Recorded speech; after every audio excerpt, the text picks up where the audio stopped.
This morning. Thank you. Thank you very much. Any declarations of interest? No. Third item's minute of the meeting, the 27th February 2014. Happy to agree that? Agreed. And item 4, Local Government Pension Scheme Administration Annual Update Report by Assistant Chief Executive, Performance and Quality. Are you doing this one, Paul? Okay, Stuart, briefly go through it. Thank you, Chair. Happy to introduce the annual administration update for members today on the administration activities and some of the financial transactions. In addition to the normal scheme activity that I bring to members on an annual basis, I've provided a new administration strategy as we take the service forward into the new Local Government Pension Scheme 2015. And I would ask members to consider and endorse that new administration strategy.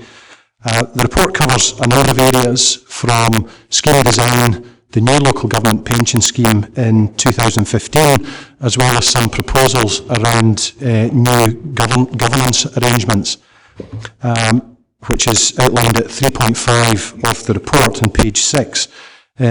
Since drafting the report, I have an update for members, and the Scottish Local Government Pensions Advisory Group, which consists of COSLA, Scottish Government and the trade unions, have formally endorsed the proposals to set up a scheme manager, a pensions board and a scheme advisory board from the 1st of April 2015. And this is in line with the requirements of the Public Sector Pensions Act 2013. I'm also able to advise members that COSLA leaders are considering this very issue tomorrow, and they've been asked to agree the proposals to create the new governance arrangements around the Local Government Pension Scheme 2015. Otherwise, I've no further comments to make about the report, but happy to take any questions. Thanks very much. Any questions on this report? Stephen? Is there a sense of what shape or what implication that will have for the pension subcommittee and the role it might play in that new governance structure? High-level structural discussions have been had, but essentially my understanding, and I've seen it becoming more frequent in the documentation coming out from the various consultative bodies, that the scheme manager will essentially be the pensions committee. Any further questions? Ian? Thanks, Chair. Just on the changing shape of the local government pension scheme, am I right in saying that what we'll see is a diminution of the tax-free lump sum ultimately, and an increase in the level of annuity? My reading of the new proposals for the new scheme is that there's no proposal to reduce the value of the tax-free lump sum with the new scheme. In terms of the scheme design, we're already in a position whereby the traditional pension scheme accrual of years gone by was that there was an automatic lump sum assigned to a local government pension, and that disappeared a few years ago, whereby employees now only ever accrue annual pension. They accrue at a higher rate, and that compensates for the fact that they don't receive an automatic lump sum. Employees have an opportunity to convert some of that pension for tax-free lump sum. The new proposals for LGPS 2015, whilst moves from a final salary scheme to a career average earnings scheme, there's no proposal, it is my understanding, to reduce the tax-free status of the lump sum. I have a follow-up, thanks. The reason I ask that is because when I got my statement, my own statement earlier this year, the forward projections showed exactly the same lump sum at the first opportunity that I would be able to ask for it to be paid as the normal retirement date of 65. There was no difference, but the pension had doubled. Now, from that, I could, and that's the reason for my question, I could assume that there was a move to reduce the tax-free lump sum. If you can maybe comment on that, please, Stuart. And the other thing is the Chancellor's announcement of the changes in pension legislation. Will that offer the opportunity of members to commute the entire sum as a tax-free lump sum, or the opportunity to transfer it to a private pension, a self-invested pension scheme or some such vehicle as emerges, and be able to start draw that down as lump sums, obviously a good portion of it being taxable. The governance arrangements around tax-free status is embedded within HMRC legislation, and employees are entitled to commute their pension up to the value set by Her Majesty's Revenue and Customs, and that value is set at a 25% limit of what we call a lifetime allowance check. Now, there's a way of calculating that, and it's a terribly complex calculation, as you would expect, but nevertheless, employees can commute more than they have ever done before from their pension to tax-free lump sum. In terms of reference to benefit statements, and in fact, the lump sum looks exactly the same today as a projection date, and also at 65 or beyond.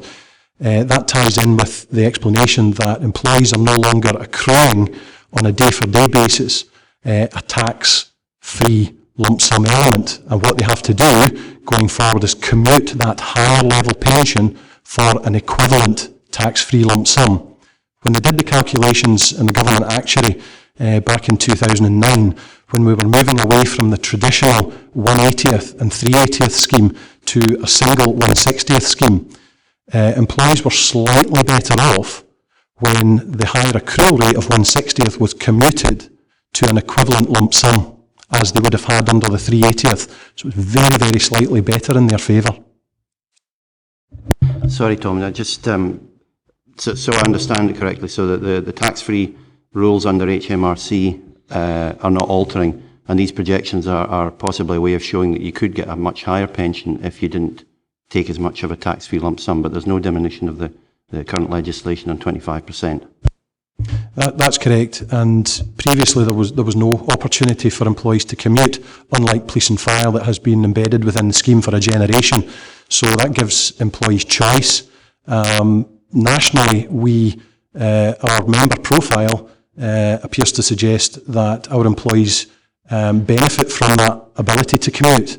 We have quite a high level of commutation within our workforce, whereas other councils across Scotland, they have a slightly lower profile than us. And it changes fund by fund, but people can make that choice, and that was one of the commitments that government had given to bringing that commutation in for LGPS. George? Thanks, Chair. Just a very quick query on page 8 about the annual member administration costs, Stuart. There seems to be a bit of a variation, 10, 11 it was 8.89, then it suddenly goes way up to 22.149, back down to 17.65. Is there any special reason for that? The administration cost for the previous 3 years obviously were increasing slightly. The 2012-13 cost of the 17.65, that's been offset against service level agreement receipts through police and fire centralisation. We have continued to administer police and fire benefits for the last 2 years. We entered a service level agreement with those authorities, so they've given us funds to administer that scheme, and that's reflected in that figure.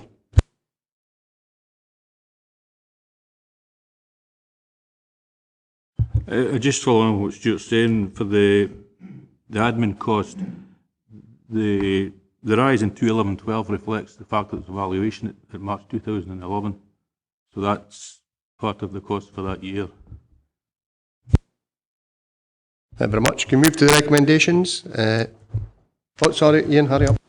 Thanks, Chairman. Just a quick one. It's similar to George's, but just in regards to, I think it says 1st April 2015, the administration of the police and fire, and I'll move on. What effect will that have on our administration costs and even staff and that?